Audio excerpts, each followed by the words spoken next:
My name is Melvyn Bragg.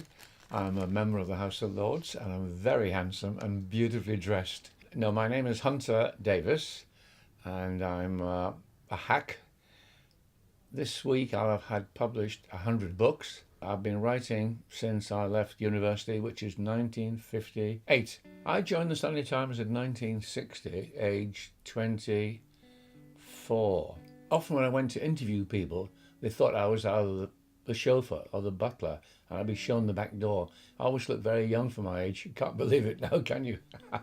So I grew a moustache to make myself look older. Harold Wilson did the same. When Harold Wilson was the youngest ever cabinet minister, I think he was 27 when he was Minister of the Board of Trade, he grew a moustache to make himself look older. So you do that sort of thing. And I'm 83. I did the biography of the Beatles between 1966 and 68, and I interviewed them all constantly. I didn't for a long time. I went back to see their mums and dads first of all. I went up to see Jim McCartney, Paul's father. He brought up the two boys all on his own when his wife died. So he'd done amazingly well bringing them up on his own, going to work, and aunties and uncles helped. And he had no girlfriends, no private life, no social life. So the day I went up to stay with him in the house that Paul had bought for him, and it had, he bought him a racehorse as well. That wasn't in the house. And he had a conservatory.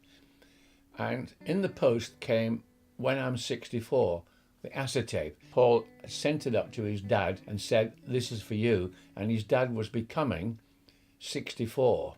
We played the song over and over all night long. I remember thinking about this record.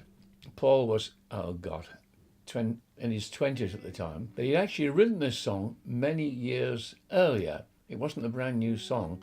It was one they used to muck around with on stage, filling in when the band was tuning up. But the idea of this lad in his 20s should have written a song about being 64 and will you still need me? Will you still feed me? And there's a good joke about send me a postcard, blah, blah, blah, stating point of view. Isn't that witty? It's a pun on the word view, as of course you noticed. And it's so clever, so mature for a young guy to have put himself inside the mind of a 64-year-old. So this final volume was just the last year after Margaret died. So I was facing being a widower. I was facing living on my own, having to cook for myself, clean for myself, and look after myself after 55 years of being married, and Margaret doing everything. I'm not proud of that, but she did all the cooking, all the cleaning, even though she was a full-time writer and bringing up 3 children. And it was coping with all those things, which millions of people around the world have to cope with. I get so many letters from people who tell me their experiences being very much the same or similar. So I'm going through I'm lucky I've got lovely family around me. I've got my health more or less, so I know I'm very fortunate.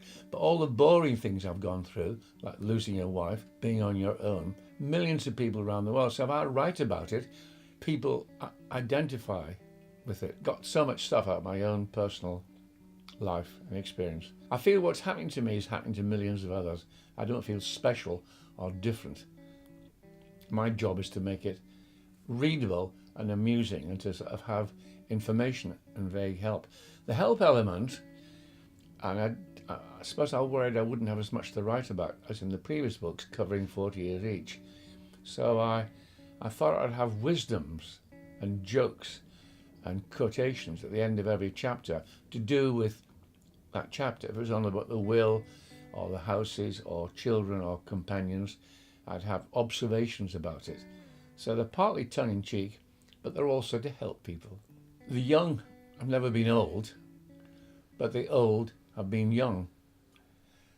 I have been young, and now I'm old, I'm the winner. And the idea is, we've had the experience of being young. I don't want to be young again. It was good at the time.